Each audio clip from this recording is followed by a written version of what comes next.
Welcome to the afternoon session. Our next speaker, Ben Green, his groundbreaking contribution to number theory and additive combinatorics have been recognized by both Clay Research Fellowship and Clay Research Award, in addition to many other distinctions. In fact, his leadership extends beyond mathematics. In addition to being a captain of the ship of analytic number theory, he has also been a cricket team captain, and so today he will speak about the anatomy of integers and permutations. Please, Professor Ben Green.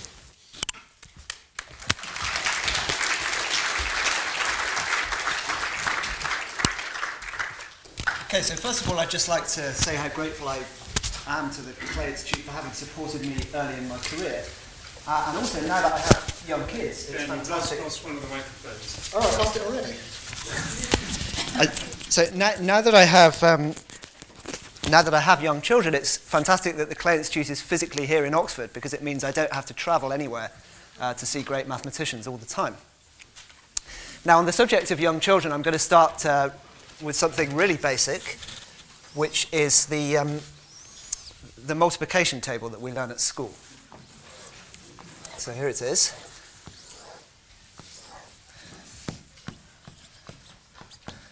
So everybody knows this thing.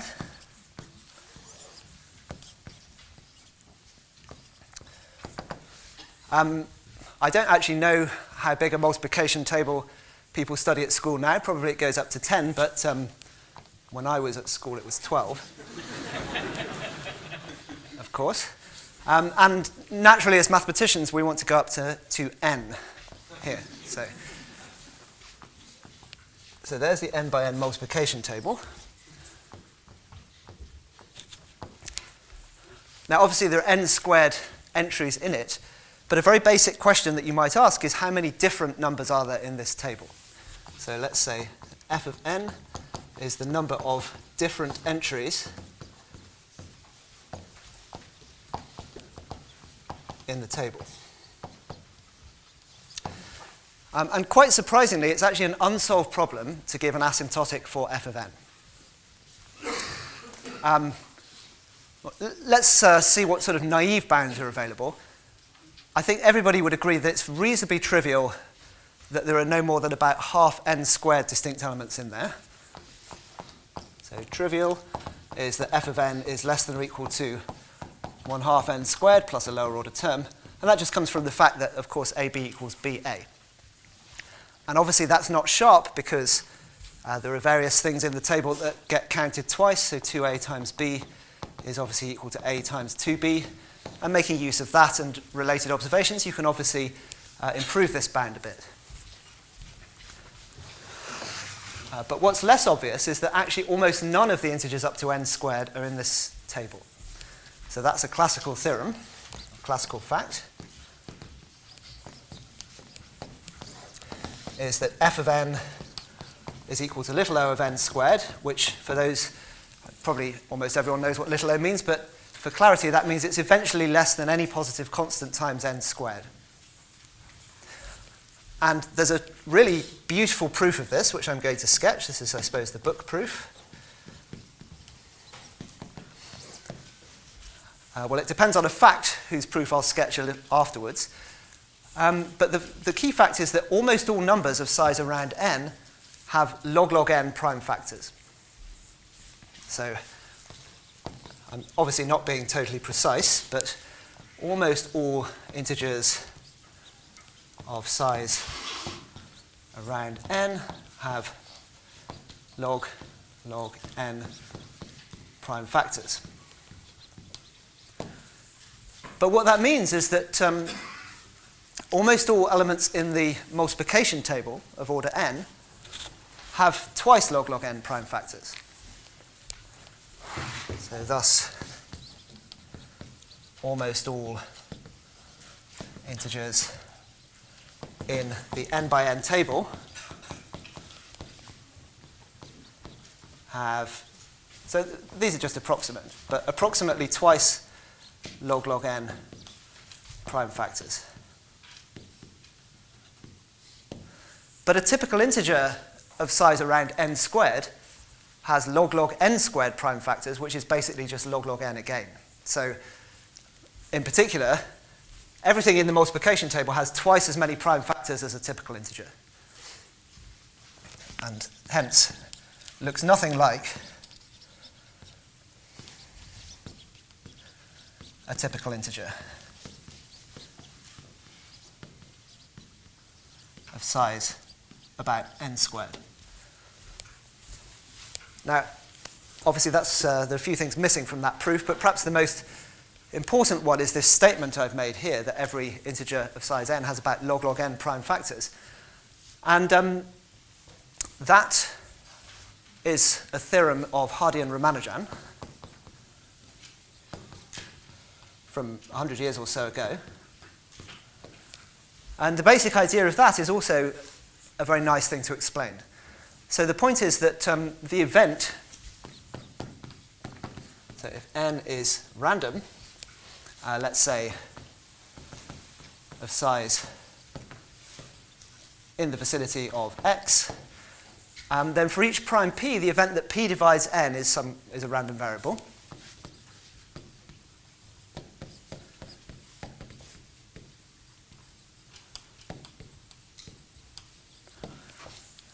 It's a random variable. It's a Bernoulli random variable with mean 1 over p.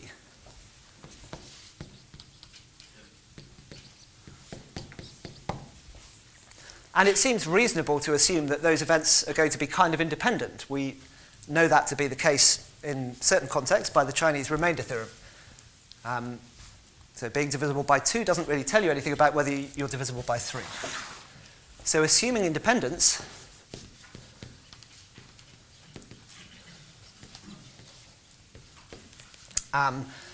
the number of prime factors of n behaves like a highly concentrated, in fact a Poisson,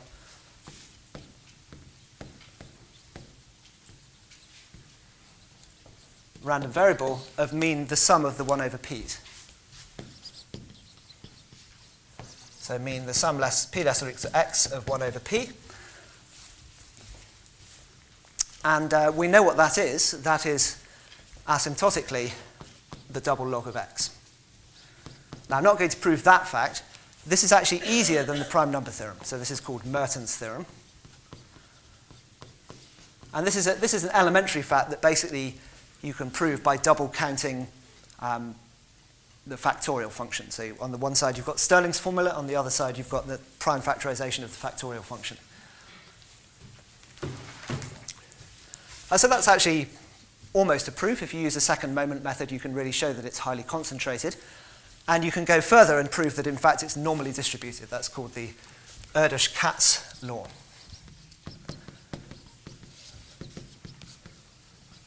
Okay.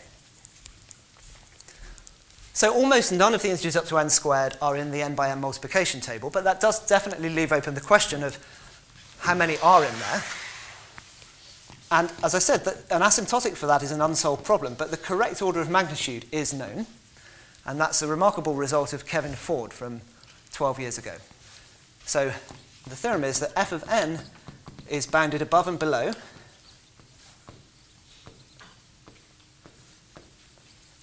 by absolute constants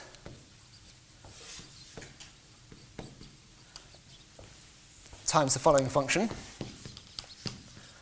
So n squared, and then log n to the power minus delta, log n to the power minus 3 halves, where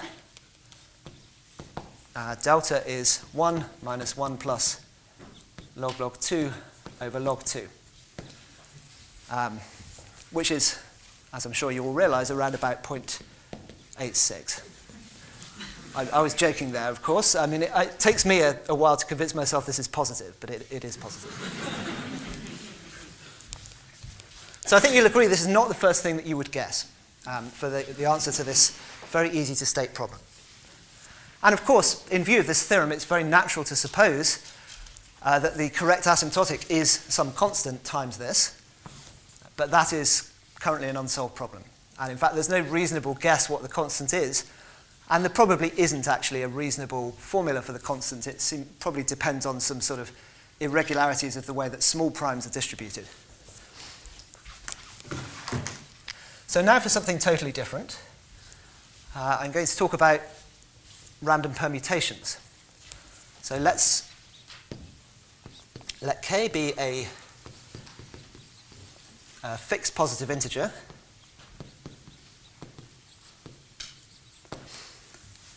And take n to be very, very large. And I'm going to pick a random permutation on n letters. So let pi in the symmetric group be random. And then the question is, so let's define, define p of n k, so p of k n, is the probability that random permutation has a fixed set of size k.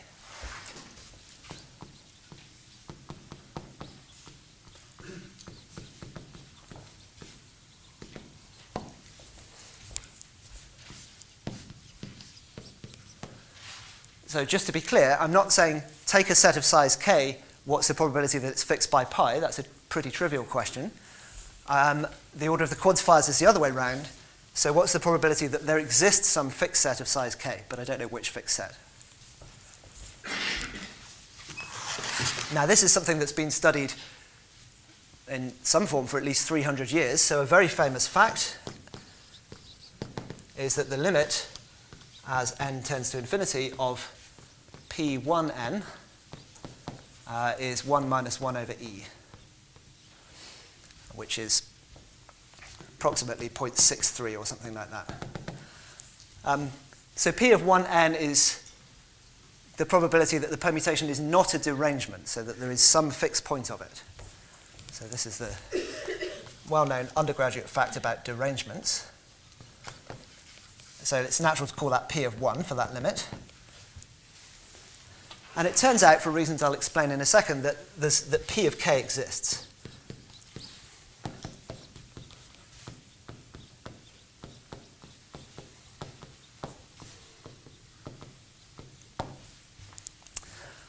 So as I said, I'll explain why that is the case shortly. So of course, it's natural to then ask, what is the behavior of p of k?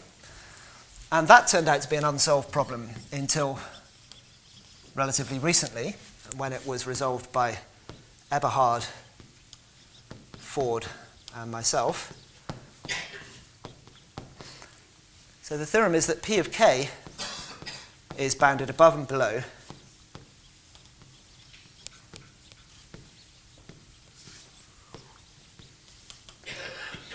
by constants times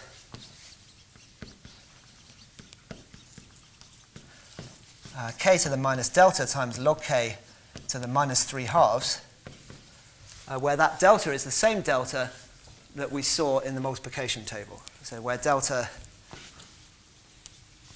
is the same, 1 minus 1 plus log 2 over log 2.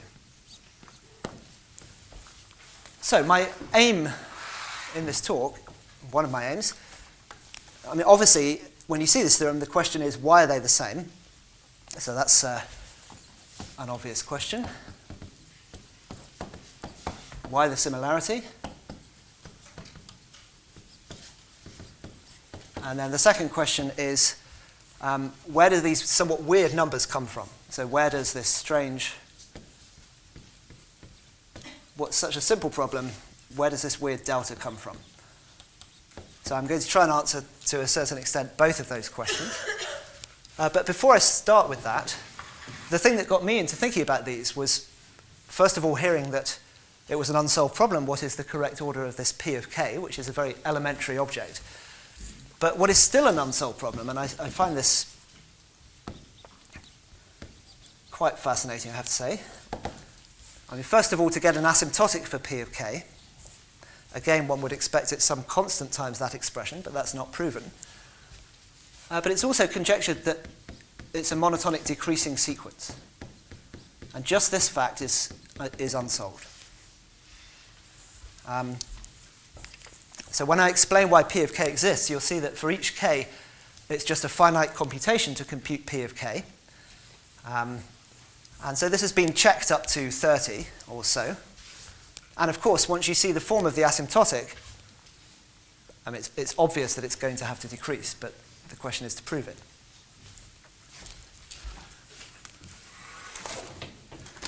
Okay, so let me turn to those two questions. Well, the similarity comes from the fact that in both cases, the multiplication table and the permutations, there's some kind of decomposition into primes underlying the phenomena that we're seeing. So decomposition into primes. And in both cases, of course, it's quite well known what's meant by this. For the integers, it's just factorization into primes. And for permutations, it's a cycle decomposition. So it's a very classical fact that if you pick a random permutation, so pick pi in Sn at random, and then write down how many cycles it has of the length 1 up to k. So let x1 n up to xk of n be the number of cycles.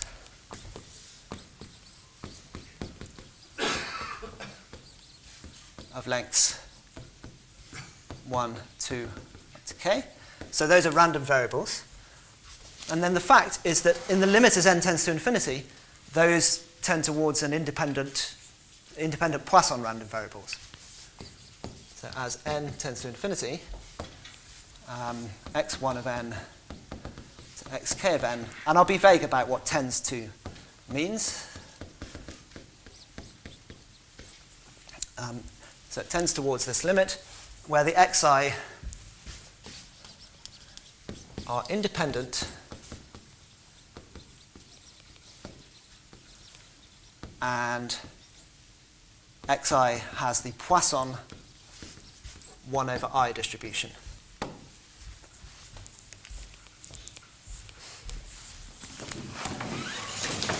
So once you see that fact, the statement that the limit of p, k, n exists becomes quite easy.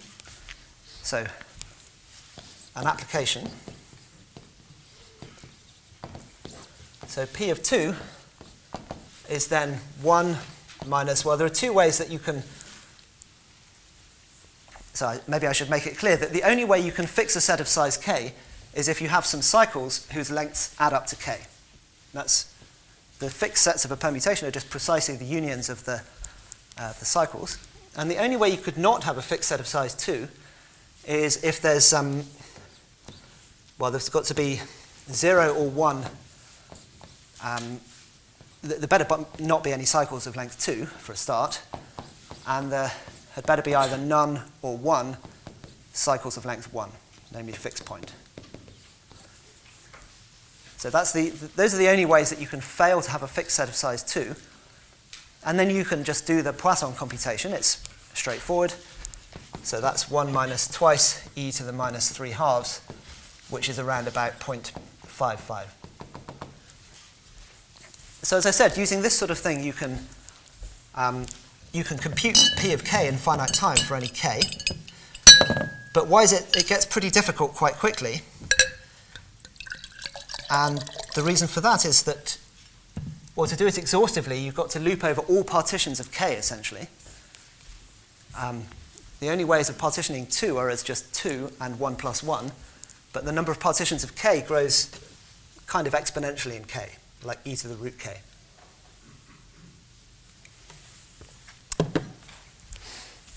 Anyway, I think it's clear from this example and from the general discussion that p of k exists.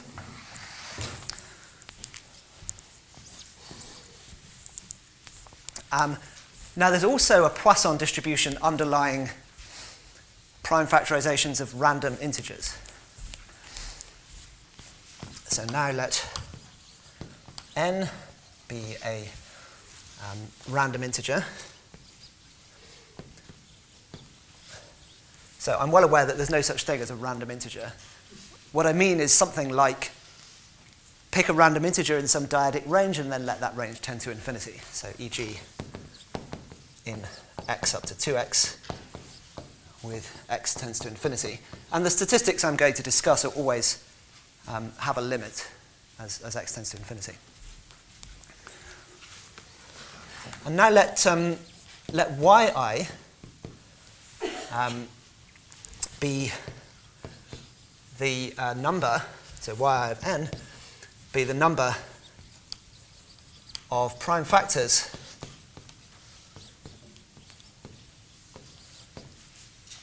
of n in the range from e to the I up to e to the I plus 1. And then the theorem is again that the limit of those random variables tends towards Poisson's. So as in the limit, as x tends to infinity, the tuple y1 n up to y, I guess it depends on x, yk of x, tends towards some fixed distribution, y1 up to yk, and those are Poisson random variables. So with the yi Poisson, but the parameter is not exactly 1 over I.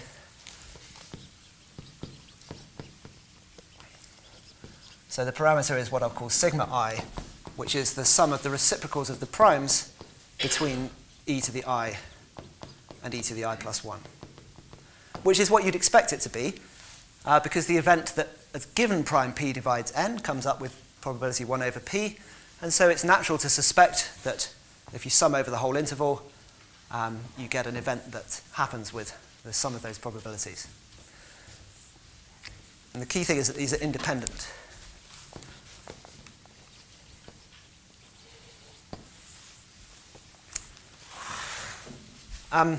Now, by the prime number theorem,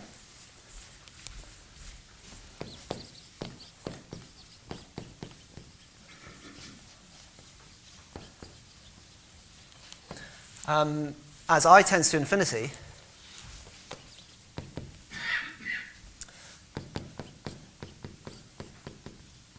sigma of I becomes very close to 1 over I. And so you can see that there's a very, very close correspondence between this tuple of random variables, namely pick a random integer and write down how many prime factors it has in the first k exponential ranges, and then the other distribution over here, which is pick a random permutation and then write down how many cycles it's got of lengths 1 up to k. So let me just write this as a table. So cycle lengths, so number of cycles,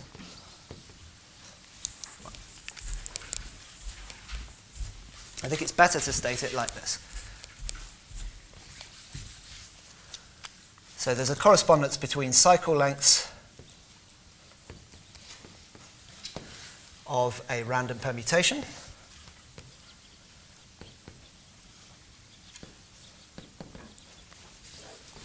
on the one hand, and then the logs of the prime factors of a random integer on the other hand.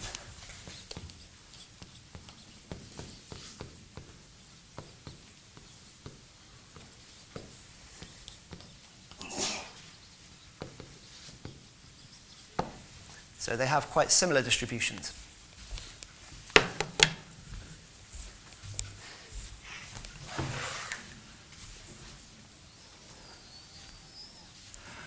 So what's this got to do with fixed sets and the multiplication table? Well, the fixed sets, so the sizes of fixed sets of a random permutation,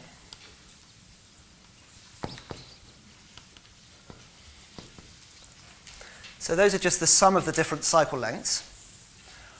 So what are the sums of the logs of the prime factors of an integer? Well, those are just the logs of the divisors. So sizes of the log divisors. So I'm sure that log divisor has a much deeper meaning in algebraic geometry. So let me be clear. By log divisor, I mean something quite simple. Log d for d divides n. So I've really just taken the divisors and then taken the end logs.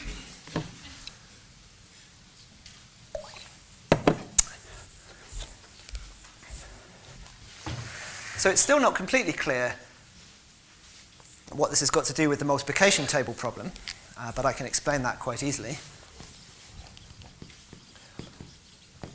So connection with the multiplication table problem.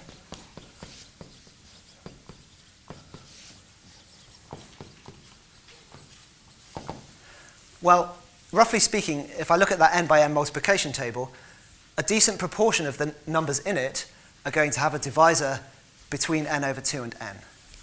So a decent proportion, in fact a positive proportion,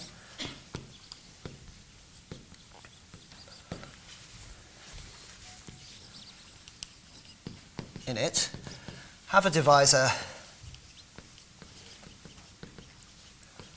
between, let's say, n over 2 and n. And actually, I think it would be better to have said, just for consistency with the discussion, between e to the I and e to the I plus 1 for I equals log n or something like that. So there's a very close connection between the multiplication table problem and counting integers which have a divisor in a certain exponential range. That is analogous, by this correspondence that I've described, to the problem of counting permutations with a fixed set of a fixed particular size. Okay, so that explains a few things. It's not entirely satisfactory, I have to admit. So I want to say a few words about something which maybe, to some people at least, explains another reason why these two sides should relate, which is the function field model.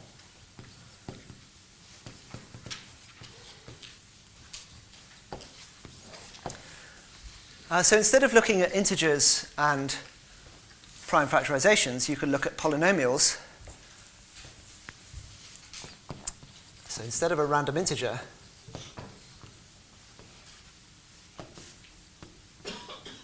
look at a random polynomial.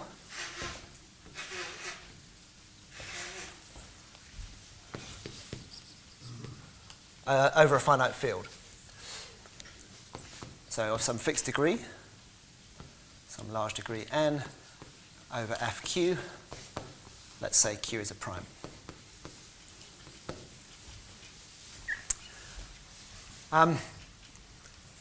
So much of the theory of things like the prime number theorem and so on have analogues in the function field model, but it's usually easier to do things in the function field model. You often get things without error terms. For example, the prime number theorem in the function field model is just an inclusion-exclusion exercise. So the correct correspondence here is, so instead of log divisors,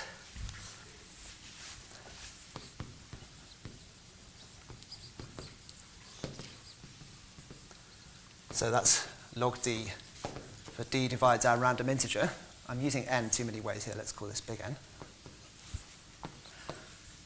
The right thing to look at is the degree of a polynomial factor.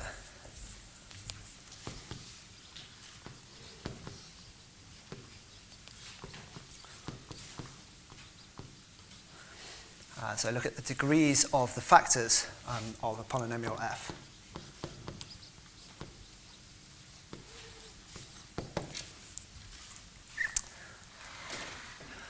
So the advantage of looking at this setting is that you have basically a cycle type of permutations naturally attached to any polynomial f just by looking at how the Frobenius element acts on the roots of f.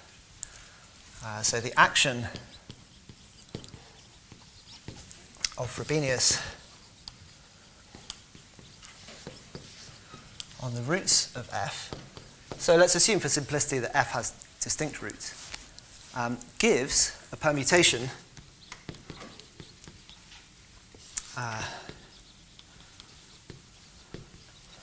in Sn. Well, it doesn't quite give a permutation because I'd have had to have listed the roots in some order, but it gives a cycle, a conjugacy class of permutations, so a cycle type.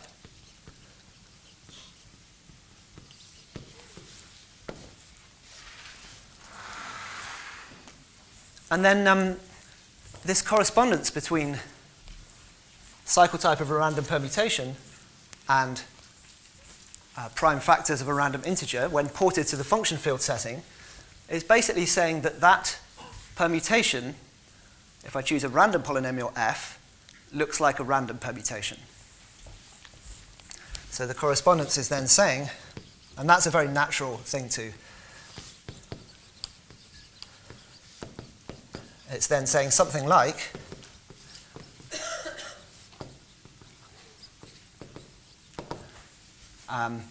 the cycle decomposition of the Frobenius permutation, so the cycle type of Frobenius, looks like the cycle type of a random permutation.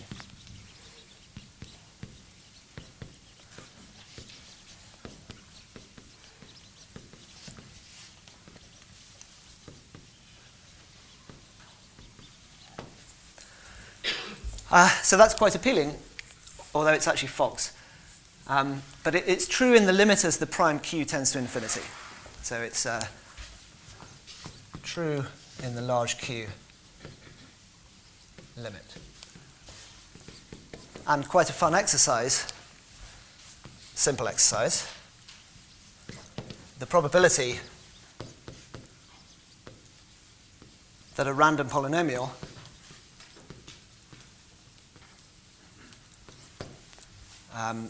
has just one root over fq,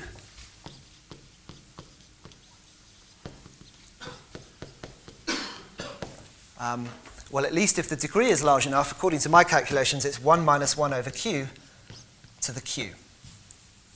And of course, as q tends to infinity, that tends to the derangement probability, which is 1 minus 1 over e. So I'm not purporting that I've proved anything here. I just think it's very natural that when you've got a random permutation that's somehow coming from a random model, and then a genuinely random permutation, well, why not guess that they're somehow the same? They're coming from the same distribution. It's certainly very natural. Okay, so that's as much as I want to say about question 1, which is why the similarity between the multiplication table problem and the permutations problem. And the next thing I want to try and explain is where this weird number delta comes from. So let's recall, this is the theorem I stated by Eberhard, Ford, and myself, that the probability that a random permutation fixes a set of size k is bounded above and below by constants times k to the minus delta log k to the minus 3 halves. Where delta is 1 minus 1 plus log 2 over log 2. So where does that weird delta come from? Well, now that we understand a bit about the cycle decomposition of a random permutation, we can play with this problem a bit more. So recall that let xi be Poisson 1 over I,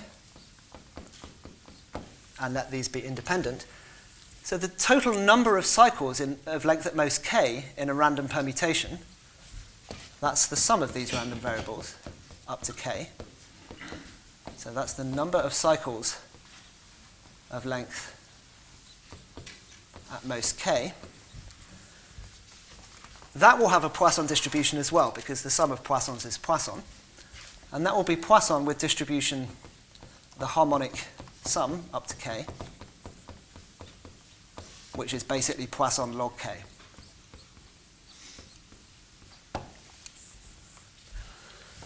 So in particular, that will be very strongly concentrated around log k. So very strongly concentrated around log k. So let's write down the cycle type of a random permutation. So it's going to look like C1 up to C log k, or something like that. These are supposed to be cycles. Those are all of the cycles of my random permutation of length up to k. So how many different fixed sets are there of size up to k? Well, ignoring the fact that I might take the union of some of these and it's bigger than k, it's basically going to be the number of different subsets of this set of cycles. So the number of different fixed sets of size less than or equal to k, well, we should expect that it's roughly 2 to the power of log k, which is the number of ways of choosing a subset of those cycles. I've also totally glossed over here the fact that I might have more than one cycle of a certain size. It's not so important. And 2 to the log k is k to the log 2, and logs, so that's about k to the 0.693. So if I write down a list of all of the different sizes of fixed sets of a random permutation up to k, it's going to be a set of size about k to the 0.7.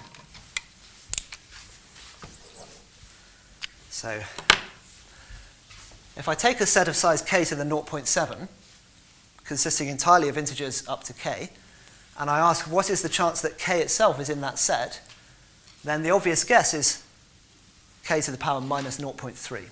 So we guess that k lies in this set, k itself is an element of this set, with probability k to the log 2 minus 1, which is around about k to the minus 0.307. And that, of course, is completely the wrong answer. So the answer is much bigger. It's k to the power minus 0.08, and the most naive heuristic has come out with k to the minus 0.3. So what went wrong? Well, what went wrong is that it turns out that the main contribution to permutations that have a fixed set of size k is not from typical permutations. So everything that I wrote down there was about a typical permutation, but it's actually exceptional permutations that give the main contribution. So it turns out that the main contribution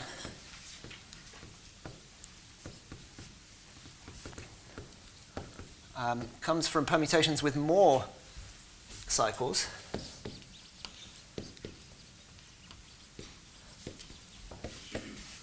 So permutations with around log k divided by log 2 cycles.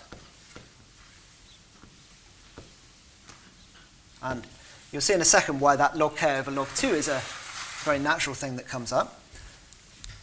So I can tell you, and the kind of computation nobody would either wish to do or see being done at the board, is that if you have the probability that a Poisson of log k,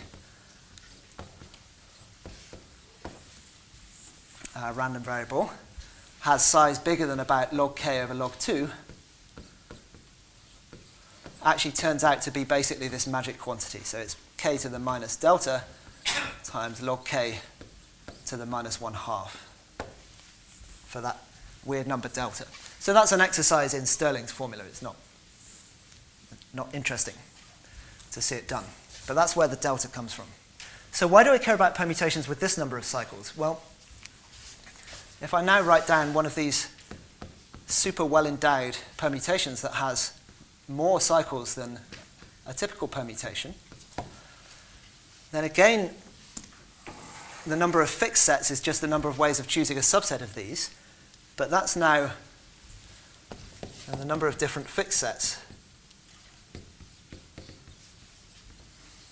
is 2 to the log k over log 2, and that's now k.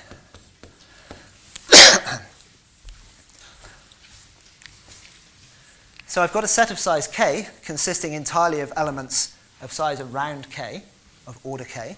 So what's the probability that k itself is in that set? Well, it's just a positive. You'd expect it to be a positive constant bounded below. So the guess is that k itself lies in this set with probability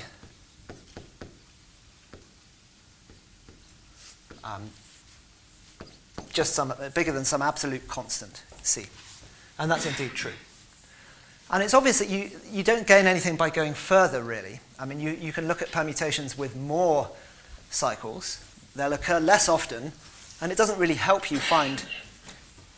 I mean, the probability that k is the size of a fixed set for those permutations tends to 1, but you've only gained an absolute constant in doing that. So it's sort of fairly clear that this is going to be a sort of optimal point. Now you notice that that's not quite right either, in that the power of log here is wrong. It should be minus 3/2.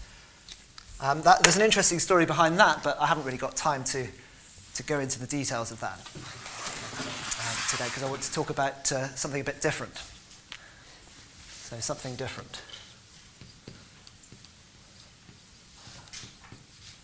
But related. So I want to start by mentioning a theorem that I find a very attractive theorem,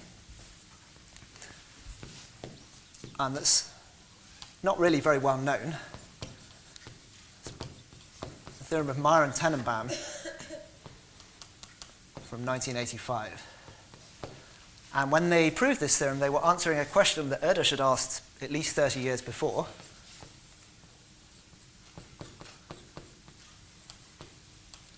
And it's about a very basic property of just a random integer. So the theorem is, pick a random integer, and again that means something like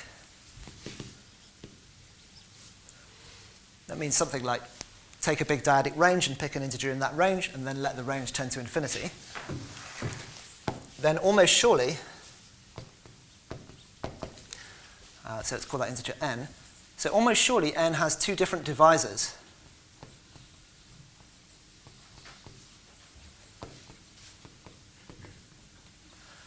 Which are within a factor of 2 of one another.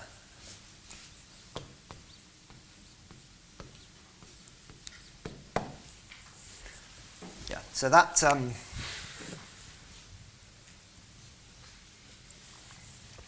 almost all integers are going to have at least a couple of divisors that are quite close together. Now, in the light of what I've been saying about the link between divisors or log divisors and permutations. So another way of saying this, at least if I change that 2 to an e, is that almost surely n will have two different log divisors which are within 1 of one another.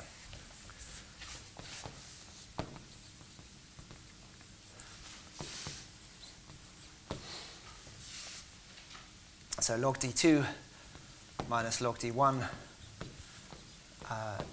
lies between 0 and 1. So the log divisors of a random integer are supposed to look like the sizes of the fixed sets of a random permutation. And so one ought to be able to prove a corresponding theorem about permutations. So let pi be a random permutation.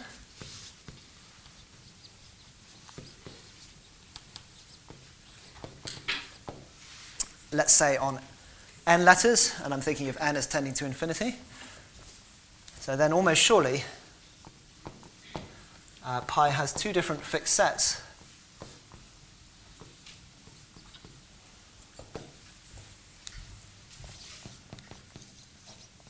of the same size.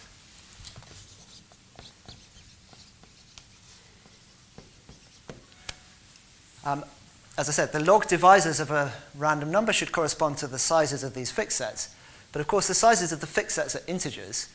And so if they're distance less than 1 apart, well, then they have to be the same. OK, so that is a theorem. It's not a published theorem. You can, I wrote down a proof somewhere. You can model basically what Meyer and Tenenbaum are doing and prove this theorem. But the reason it's not published is that it turns out to be much more interesting to not ask this question, but to ask a question about what happens for different random permutations. And so I want to tell you a couple of theorems about that. So the first is a theorem of P. Mantle, Yuval Perez, Robin P. Mantle, Yuval Perez, and Igor Ravine. And this states that if you select 4 permutations,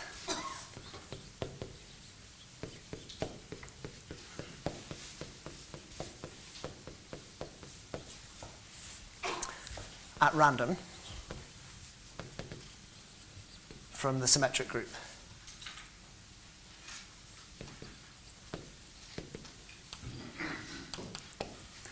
then with positive probability, they do not share, that there is no size k such that they all have a fixed set of size k.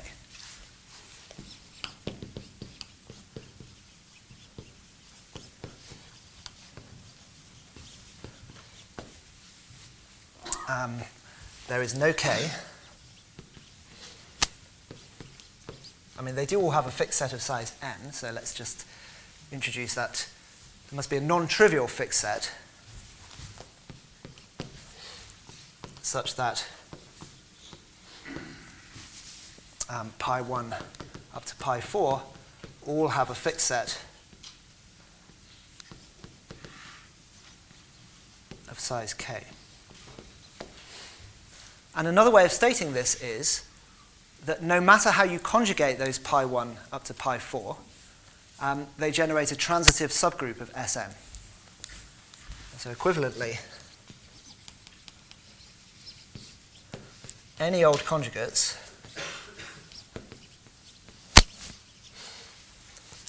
so pi 1 to the g1.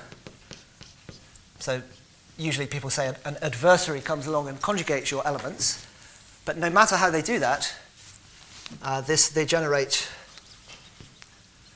a transitive subgroup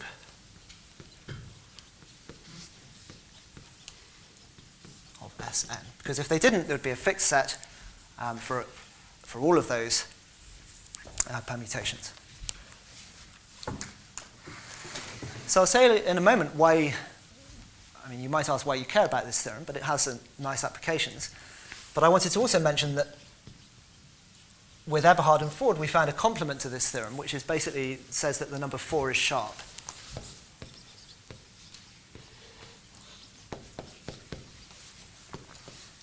So this was about, I think, 2014, and this was 2016.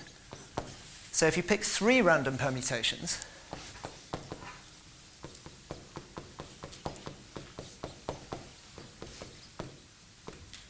at random,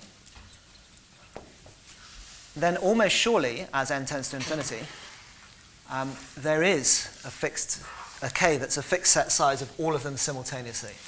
So then, almost surely, there is some k between 1 and n over 2, such that those 3 permutations all have a fixed set of that same size k. So such that pi 1, pi 2, and pi 3 all fix a set of size k. And the proof of that, well, the proof of that came by modifying the argument of Meyer and Tenenbaum, which we'd already ported over to the permutation setting. But somehow once you do this porting to the setting of random permutations or just independent Poisson random variables, everything looks much easier. And so it was then possible to really understand much better what was going on and to prove this theorem here. So just as an aside, why would you expect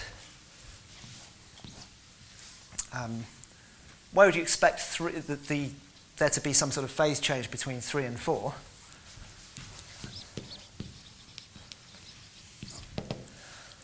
Well, here we're back in the world of not these rare permutations that have a very large number of prime factors, but just typical permutations.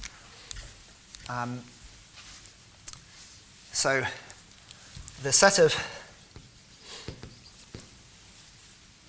the set of sizes of fixed sets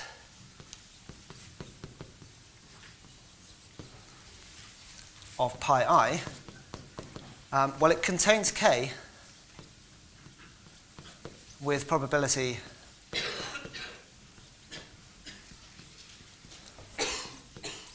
k to the power log 2 minus 1. So for each I, the chance that k is the size of a fixed set of that permutation is this.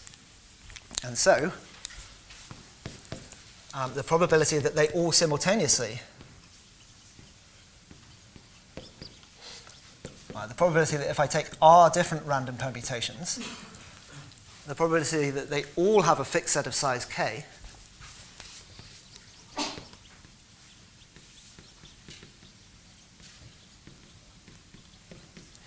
is k to the r times log 2 minus 1. And the point is that for r equals 3, this exponent is bigger than minus 1, and so its sum diverges. And for r equals 4 and higher, it's smaller than minus 1, so its sum converges. So by the Borel-Cantelli lemma, this is sort of exactly, these two theorems are exactly what you'd expect using this naive heuristic.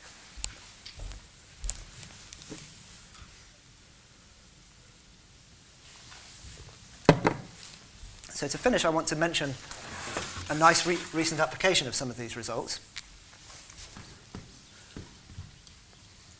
And this is a recent theorem of Barry Soroka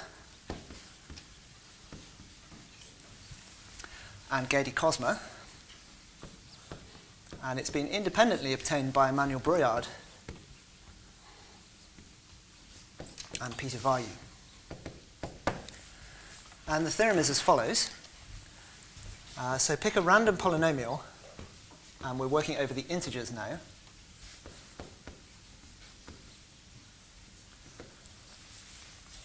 So it's going to have degree n and be monic, so x to the n plus that's a0. And I'm going to sample the coefficients. They're going to be independent random integers.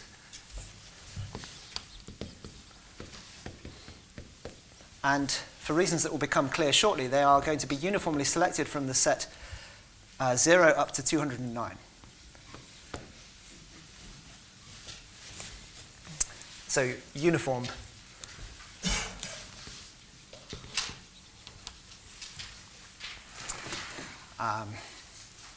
random and independent. So it's a random polynomial over the integers. And the theorem is that almost surely as n tends to infinity, this polynomial will be irreducible.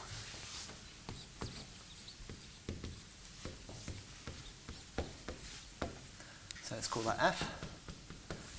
F of x is irreducible.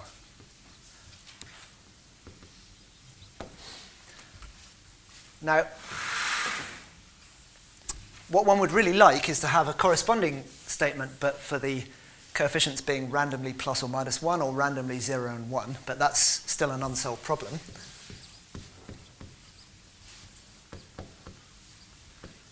So an unsolved problem is the same with the AI being in 0, 1, or plus or minus 1. And curiously enough, although if you really, really wanted to do this, it probably would be possible, I believe it's also an unsolved problem to do it with the AI being chosen from 0 up to 210, which you'd have thought might be easier.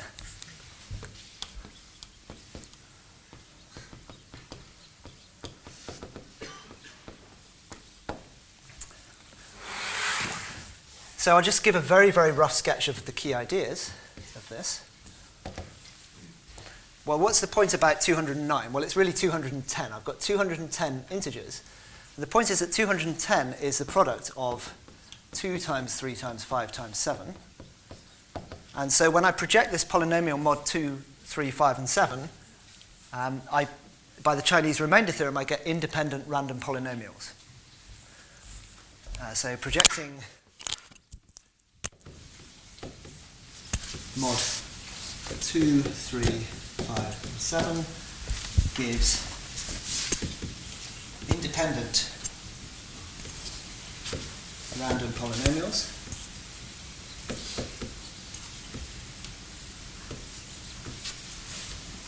over those 4 different fields, over F3, F2, F3, F5, and F7.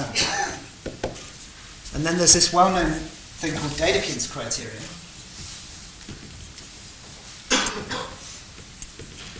which I think probably one learns as an undergraduate in Galois theory course, that if you project a polynomial mod P, provided with some sort of non-singularity thing, which will almost surely be satisfied by F, and then look at the degrees of the factors of that polynomial, mod P, then the Galois group of F will have an element with that same cycle type. So if the degrees of the irreducible factors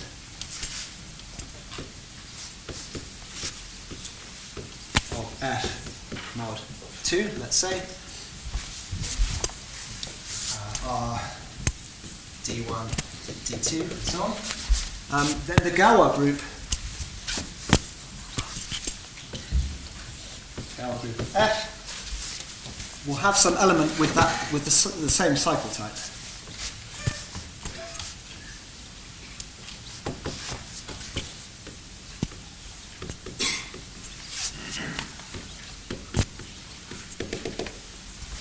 But then this result of P-mantle, Paris, and Ravine basically says, if you think about it, that if I give you 4 different cycle types chosen at random, and then I give you one element for each cycle type, they will always, well, with positive probability, they're going to generate a transitive subgroup of the symmetric group, which is the same thing as saying that the original polynomial F is irreducible.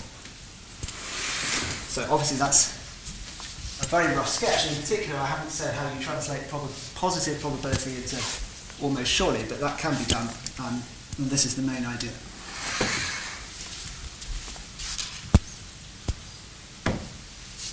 Okay, so I think that's a good place to stop.